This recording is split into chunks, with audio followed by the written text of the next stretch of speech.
धन्यवाद सभापति महोदय।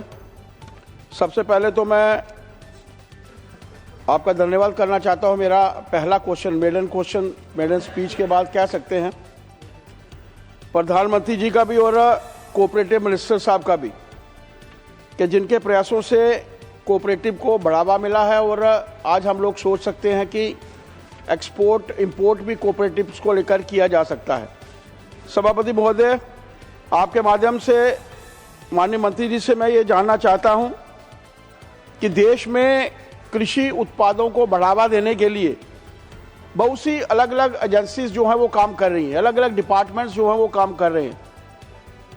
इसको ध्यान में रखते हुए क्या मैं मंत्री साहब से ये जान सकता हूं कि सरकार का national cooperative exports limited NCEL की स्थापना करने के पीछे क्या उद्देश्य था और क्या क्या फायदा इस NCEL के माध्यम से सरकार को या आम जो लोग हैं, कंज्यूमर्स हैं, इनको हो रहा है?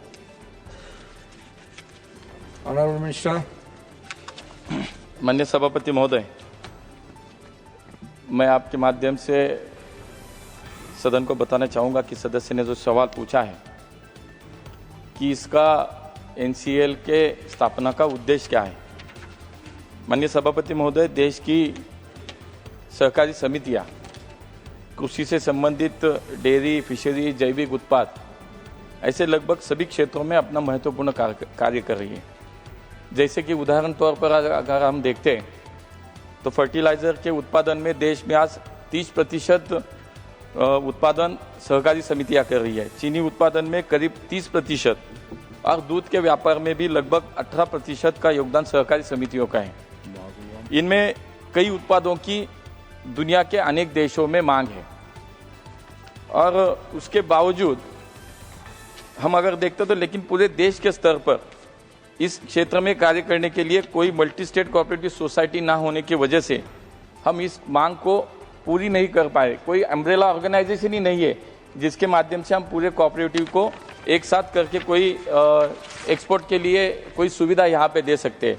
और इस कमी को पूरी करने के लिए पहली बार माननीय प्रधानमंत्री नरेंद्र मोदी जी के मार्गदर्शन में और अमित भाई के नेतृत्व में एग्रीकल्चर वैल्यू चेन को ध्यान में रखते हुए और किसानों को बीज से बाजार तक सभी सेवाएं सहकारी समितियों के माध्यम से प्रदान करने के लिए 2023 में हमारे मंत्रालय ने 3 अलग अलग मल्टी स्टेट सोसाइटीज़ की निर्मित की।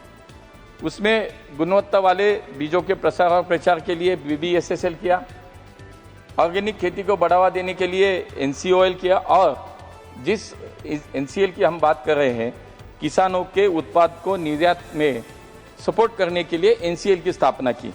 ऐसे 3 मल्टी स्टेट कोऑपरेटिव की स्थापना के माध्यम से सहकारी समितियां काम कर रही है।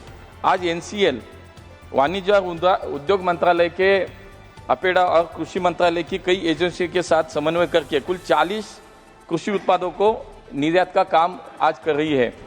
देश के 31 राज्य और केंद्र शासित प्रदेशों की लगभग 13,900 समितियां अब तक NCEL की सदस्य बन चुकी है, जो परचेसिंग, स्टोरेज, प्रोसेसिंग, मार्केटिंग और ब्रांडिंग करके इस निर्यात का सीधा लाभ हमारे किसान तक पहुंच रही है।